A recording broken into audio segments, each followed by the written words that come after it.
Welcome back to another cooking adventure. Today we are on recipe day number 3 as we go through this carefree keto cookbook I got on Amazon. We're going Asian today with beef and broccoli. Are you a fan of beef and broccoli?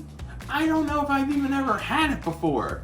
So Sandy's gonna have to tell us how it tastes. Today, the recipe calls for 12 ounces of thinly cut steak in avocado oil. Our grocery store didn't have avocado oil, but on my steak and butter, that seems to work for me. And we got 16 ounces of steak, because there is 3 of us that we're feeding for.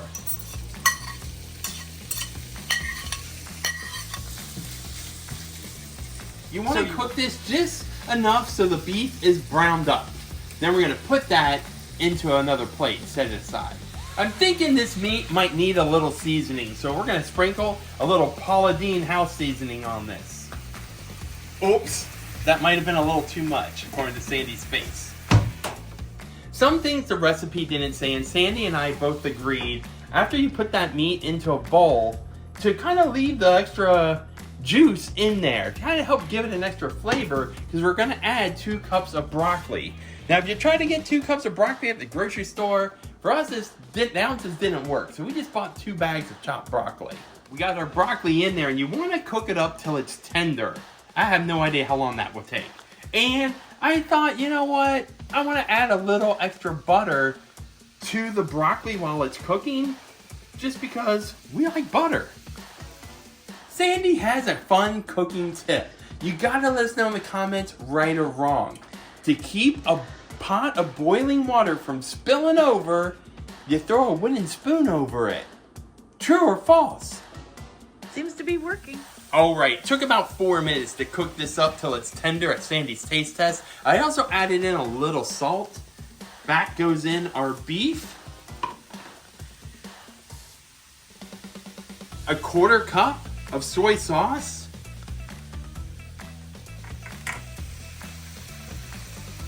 2 tablespoons of beef broth.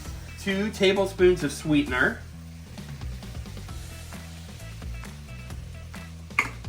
2 teaspoons of ginger. The reason it looks like this is because I prepped ahead and I did 2 tablespoons of ginger.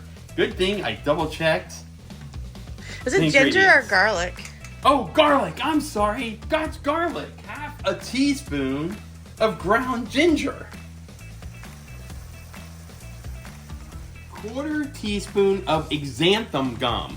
They wanted $20 for xanthan gum, so Sandy insisted we just use cornstarch. But the recipe in the book does use the other xanthan gum. the expensive cornstarch. Then it's just a matter of mixing this all up. How's it looking, Sandy? Looks great. Smells really good.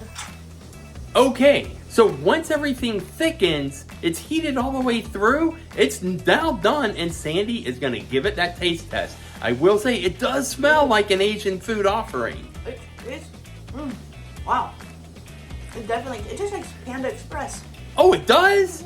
Well, look at us. Wow, it's really good. Who knows what we're going to cook next on these cooking adventures or how it's going to taste. But right now, Sandy, should I make this again? I think maybe. She's going in for a second spoonful. That's a good sign. It sure is. Great flavor. If you haven't hit that like and subscribe yet, What you waiting for? because you really never know what we're going to cook up next.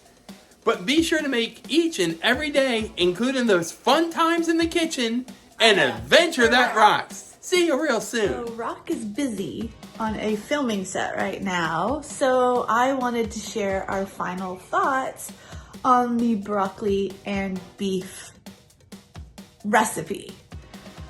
It tasted first bite exactly like you would taste at Panda Express. Perfect ratio of soy sauce, the meat, the vegetables. It was really good.